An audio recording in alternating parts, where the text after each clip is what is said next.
जी, पहली बात तो मैं आपका जवाब पत्रकार मित्रों इस बात का दे देता हूं कि पार्लियामेंट का सेशन जो है ये भारतीय जनता पार्टी का नहीं है, ये एनडीए का पार्लियामेंट सेशन है। 18वां पार्लियामेंट सेशन जम्मू कश्मीर की बातों को लेकर के हम ये चाहेंगे कि चाहे वो इंडिया ब्लॉक की पार्टीज है, चाहे वो एनडीए ब्लॉक की पार्टीज है, जम्मू कश्मीर को लेकर के एक स्पेशल डिबेट इस पार्लियामेंट सेशन में होनी चाहिए कि 5 अगस्त 2019 के बाद भारतीय जनता पार्टी ने किस तरीके से एक इतिहास, हमारी आइडेंटिटी, कल्चर, डेमोग्राफी के ऊपर हमला करके हमारी 200 साल पुरानी रियासत को तोड़ करके मामूली सा यूनियन टेरिटरी बना दिया। अब आप पत्रकार मित्र मुझसे ये नया एक सवाल खड़ा कर दिया कि मैं असेंबली के चुनाव लड़ने जा रहा हूं, तो मुझे नहीं मालूम, मैंने तो अभी ये कहा नहीं आप लोगों से, लेकिन आप लोग असेंबली के चुनावों को जम्मू कश्मीर को लेकर के जो बयान आया है प्रधानमंत्री का और रियासत के दर्जे को लेकर के आया है, शायद इसी के लिए आपने ये जोड़ दिया होगा कि जम्मू कश्मीर के रियासत के दर्जे की वापसी के लेकर के 5 अगस्त 2019 के बाद मैं ये जंग लड़ रहा था। तो ये प्रधानमंत्री नरेंद्र मोदी जी ने कोई नई बात नहीं कही है, या वो उन्होंने हम पे एहसान नहीं किया कि रियासत का दर्जा भी वापस दिया जाएगा और असेंबली के चुनाव भी करवाए जाएंगे। अरे ये जंग तो हम जीत करके आए हैं और इसका अभी हिसाब अभी बाकी है। आपकी फाइलें, आपको बहुत शौक था ना भारतीय जनता पार्टी को फाइलें खोलने का, अब जम्मू कश्मीर की आवाम, नौजवान हिसाब मांगेगी, फाइलें खोलेगी। और आप पूछोगे कि पत्रकार मित्र ये जानना चाहेंगे कि कौन सी फाइलें खोली जाएंगी, तो फाइलें ये खोली जाएंगी कि 5 अगस्त 2019 के बाद हमारा जम्मू कश्मीर का पढ़ा लिखा बेरोजगार नौजवान 30 लाख बेरोजगार कैसे हो गया।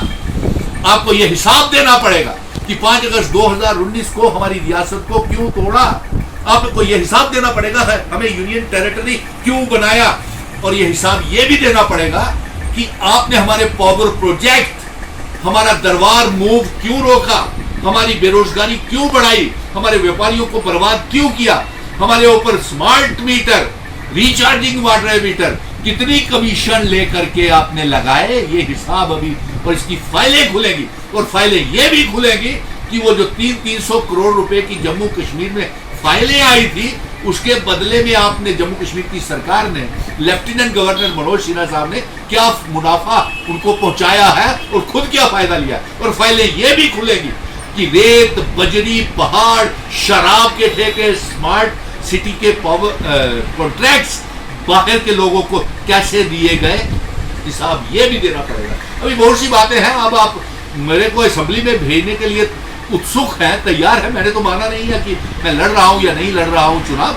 तो इसके साथ साथ पत्रकार मित्र मुझसे ये भी आज पूछ रहे थे कि डॉक्टर करण सिंह जी जो सदर रियासत हुआ करते थे, उनका एक अजीबो गरीब सा हैरान करने वाला बयान आया है कि उन्होंने उमर अब्दुल्ला साहब के साथ हमदर्दी जाहिर की और कहा कि अगर वे श्रीनगर से चुनाव लड़ते बारामूला की बजाय तो वो जीत जाते। और उन्होंने ये भी कहा कि भारतीय जनता पार्टी की परफॉर्मेंस ठीक नहीं है। अरे आपको आज परफॉर्मेंस ठीक नहीं आ रही डॉक्टर करण सिंह जी, जब इंडिया की विपक्ष मजबूत हमने किया तब आपको इंडिया ब्लॉक और बीजेपी की परफॉर्मेंस के बीच में कोताही नजर आने लगी। तब आपको परफॉर्मेंस में कोताही क्यों नहीं नजर आई जब 5 अगस्त 2019 को आपके पिताजी की रियासत को तोड़ करके मामूली सा यूनियन टेरिटरी बना दिया। आपके पिताजी का दरबार मूव को रोक करके इन्होंने हमारे इतिहास और हमारे आइडेंटिटी, कल्चर, डेमोग्राफी को बदल दिया। आपको तब भारतीय जनता पार्टी की याद क्यों नहीं आई जब भारतीय जनता पार्टी ने हमारा रियासत का स्टेट सब्जेक्ट छीन लिया। आपके तब क्यों नहीं याद आई जब आपके पिताजी की instrument of accession standstill agreement को तोड़ दिया गया। डॉक्टर करण सिंह जी, आप डोगरे थे, आपको तो डोगरा रियासत की हिफाजत करनी चाहिए। आप बताएं, मैंने स्वयं आपसे कई बार बात की थी 5 अगस्त 2019 के बाद कि हमारा दरबार मूव रोक दिया, हमारी रियासत को तोड़ करके, डोगरा रियासत को तोड़ करके यूनियन टेरिटरी बना दिया, आइए हम मिल करके इसको करें। तो आपने साफ साफ इनकार कर दिया था। आपने तो 370 को एब्रोगेशन का भी स्वागत किया था, डॉक्टर करण सिंह की रियासत के टूटने का भी स्वागत किया था, दरबार मूव को रोकने का भी स्वागत किया था। आपने तो ये कहा था कि अब दरबार ही नहीं रहा तो मूव क्या करना है। तो ये सारी बातें, और फिर आप भारतीय जनता पार्टी को कह रहे हैं, उस समय कह रहे हैं जब आपकी बेटे खुद भारतीय जनता पार्टी में है, क्या आप कहीं कहीं पे निगाहें, कहीं पे निशाना तो नहीं है। आखिर आप कहना क्या चाहते हैं, ये जम्मू के डोगरा लोगों को समझ नहीं आ रही है। और दूसरा मैं आपको ये बता दूं कि अभी बहुत सा हिसाब बाकी है। प्रधानमंत्री जी, इतनी आसानी से भारतीय जनता पार्टी अब जम्मू कश्मीर में असेंबली के चुनाव नहीं जीत पाएगी। अभी हमने सारे हिसाब अभी लेने हैं आपसे, और पार्लियामेंट का सेशन शुरू हो रहा है और असेंबली के चुनाव आ रहे हैं। एक अपील मैं जम्मू कश्मीर के नौजवानों को कहूंगा, जितने भी 18 से लेकर के 40 साल के बीच के नौजवान हैं, खड़े हो जाएं, इकट्ठे हो जाएं, क्योंकि मैं एक बहुत बड़ी जंग का ऐलान करने लगा हूं कि मैं अपने 18 और 40 साल के बीच के बच्चे को, नौजवानों को आपने दरबदर कर दिया, उनको नौकरियां नहीं दी।